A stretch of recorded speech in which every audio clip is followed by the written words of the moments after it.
Concealer বা foundation অ্যাপ্লাইর পরেও কি ডার্ক সার্কেল, অ্যাকনে স্পট বা পিগমেন্টেশন ভিজিবল থাকছে? মেকআপের পর এমন কিছু বিষয় হয়তো আপনারা ফেস করে থাকেন, যেমন ফেসের আনইভেননেস, ডার্ক সার্কেল, পিগমেন্টেশন বা স্পটসগুলো ক্লিয়ারলি কনসিল না হয়ে ভিজিবল বা অ্যাশি থেকে যায়। এমনটি কেন হয়? এর পেছনে কারণ হচ্ছে আপনি হয়তো ফাউন্ডেশন অ্যাপ্লাই করার আগে সঠিকভাবে কালার কারেক্ট করছেন না। হাই এভরিওয়ান, আমি জেসিকা। আজকের ভিডিওতে আমি কথা বলবো কালার কারেকশন কি এবং স্কিন টোন বা কনসার্ন অনুযায়ী কিভাবে কালার কারেক্টর চুজ করবেন তা নিয়ে।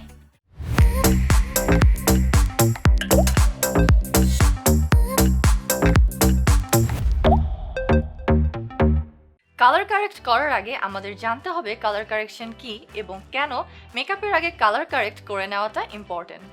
কালার কারেকশন হচ্ছে মেকআপের এমন একটি মেথড যার মাধ্যমে ফেসের ইমপারফেকশন, আনইভেননেস এবং ডিসকালারেশনকে ইভেন আউট করা হয়। কালার কারেকশন স্কিনকে ইভেন করে ফ্ললেস বেস ক্রিয়েট করতে হেল্প করে। অন্যদিকে যদি কালার কারেকশন ছাড়া ফাউন্ডেশন বা শুধু কনসিলার অ্যাপ্লাই করা হয়, তাহলে স্কিনের ডিসকালারেশনগুলো আরও ভিজিবল হয়ে যায়। কালার কারেক্টর বিভিন্ন ধরনের হয়ে থাকে, যেমন lavender, green, yellow, orange etcetera.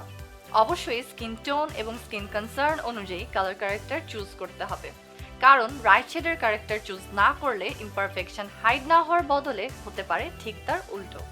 তাই কালার কারেক্ট করার আগে যে তিনটি বিষয় খেয়াল রাখতে হবে: where you need to correct, first স্টেপে ফেসের কোন এরিয়াগুলোতে কালার কারেক্ট করা প্রয়োজন সেই এরিয়াগুলো ফাইন্ড আউট করতে হবে, যেমন under eye, around your nose, chin area etcetera. What you need to correct? যে কোনোভাবে শুধু কালার কারেক্ট করলেই হবে না, কনসার্নের ধরন বোঝা অনেক বেশি ইম্পর্টেন্ট। কনসার্ন বিভিন্ন ধরনের হতে পারে, যেমন redness, dark circle, pigmentation etcetera. এক এক ধরনের কনসার্নের জন্য এক এক রকম কালার কারেকশন করার প্রয়োজন হয়। Choose the right shade.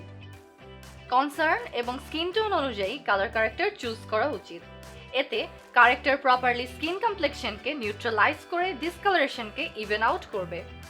আবার কুল বা ওয়ার্ম স্কিন টোন অনুযায়ী কারেক্টরের শেড ভ্যারি করে। রং শেড চুজ করার কারণে স্কিন টোন থেকে অনেক লাইট হয়ে যেতে পারে, অথবা ফাউন্ডেশনের উপর কারেক্টর ভিজিবল হয়ে থাকতে পারে। তাহলে নিশ্চয়ই ভাবছেন কিভাবে আপনার কনসার্ন ফাইন্ড আউট করে রাইট কারেক্টর শেড পিক করবেন।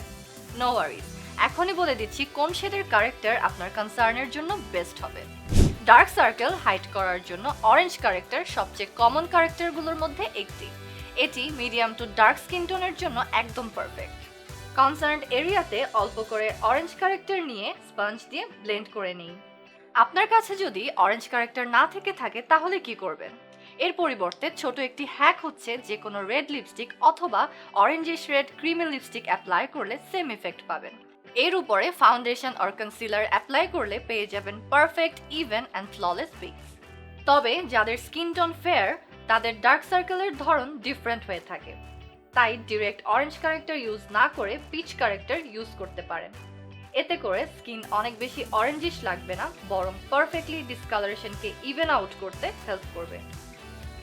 স্কিনের reddishness, pimple spot, acne spot, also blemishes hide করার জন্য গ্রিন কারেক্টর বেস্ট ওয়ার্ক করে থাকে।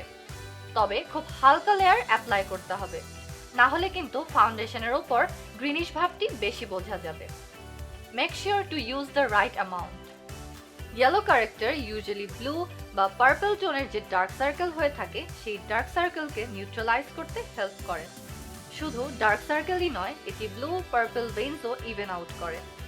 এছাড়াও স্কিনের ডালনেস দূর করে কনসার্ন এরিয়াগুলোকে ব্রাইটেন আপ করে। ল্যাভেন্ডার কালার কারেক্টর স্কিনের ইয়েলোইশনেস, ডালনেস এবং পেল ভাব দূর করে স্কিনকে অনেকটা ব্রাইট করে থাকে। আশা করি এখন থেকে ইজিলি কনসার্ন বুঝে কালার কারেক্ট করতে আর কোনো ভুল হবে না। Hope this video was helpful. ভিডিওটি ভালো লেগে থাকলে শেয়ার করতে ভুলবেন না। Don't forget to follow us on our social media platforms, also on Twitter and TikTok. Till next time, take care.